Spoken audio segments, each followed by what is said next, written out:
I don't know, I think for some reason cheetah are more susceptible to it. I don't know. I'll have to read up on the whole mange issue.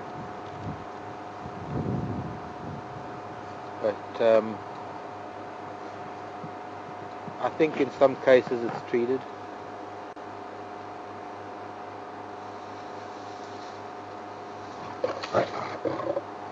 We're not doing anything. Oh, she gave you a look. I know. Your heart beating. Don't move, just make slow movements. I don't know what's her case.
Calm down, madam.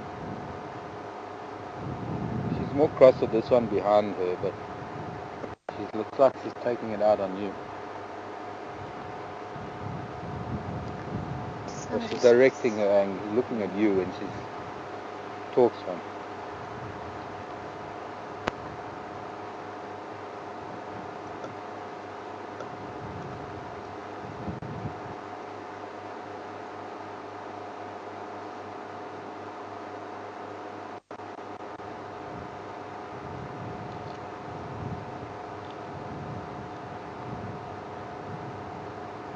Don't like her ears back like that.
Folks, for those of you who have just joined us, my name is Mark. You're watching Wild Earth. We're live, coming to you from Djuma Game Reserve in the Sabi Sand in South Africa.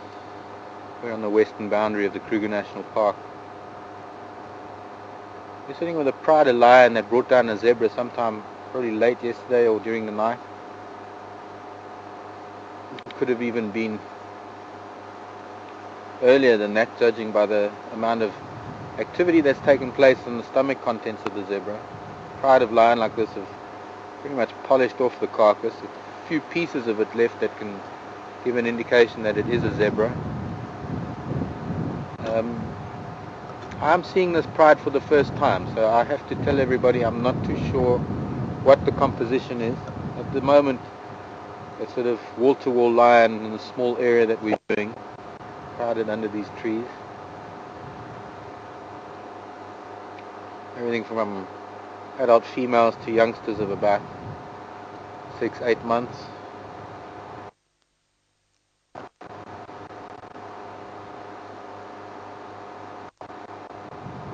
Maybe 10 months. With such big tummies, they could be But they've obviously been feeding throughout most of the night. Very little meat left. They're now arguing over a few scraps, those of them that are feeding still. A couple of growls and snarls coming out of them as they try and find those last scraps.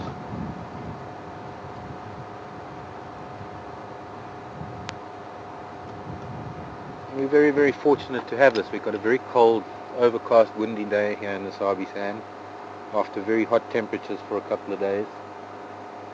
Kind of weather that tends to send a lot of animals into thickets, into hiding,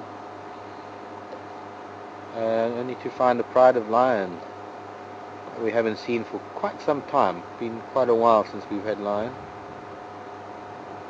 We're in a very, very small traversing area, part of a much larger private game reserve that is part of a much bigger national park. If I could put things into perspective, we're covering probably just under 2,500 acres on a game reserve that is maybe 150,000 acres, which is part of a wilderness or a national park area that probably covers 5.5–6 million acres. And in hectares, if I can try and translate that into hectares, I'd say we're on about 1,000 hectares within a private game reserve of about 60,000 hectares. Part of the national park that covers now 2.5 to 3 million hectares.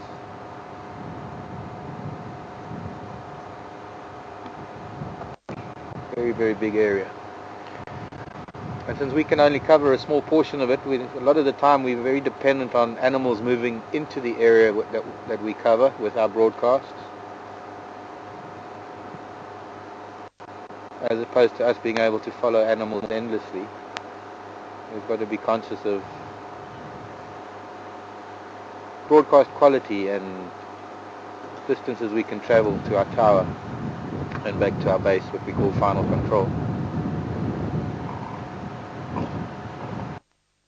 Lion typically have territories considerably larger than the area that we can cover, so we tend to only fall within the territory of 1 or 2 prides of lion, and it's a matter of hoping that they're going to be around within our traversing area from time to time, and I think we're very lucky today to have them with us.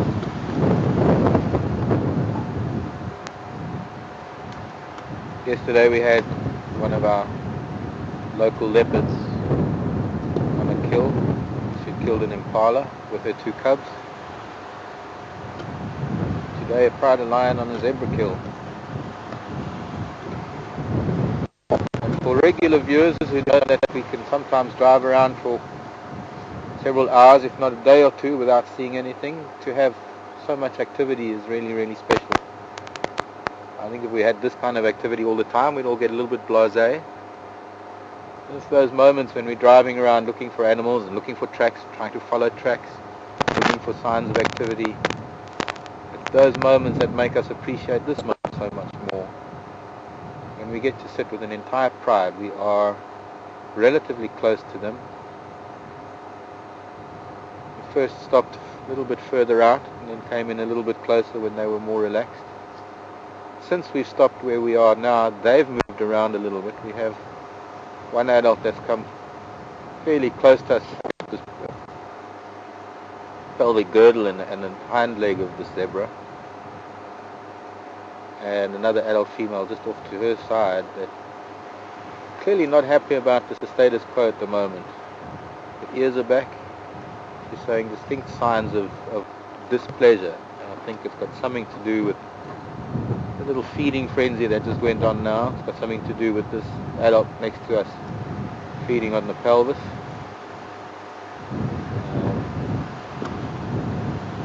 Every now and then glances back at us wide-eyed, not very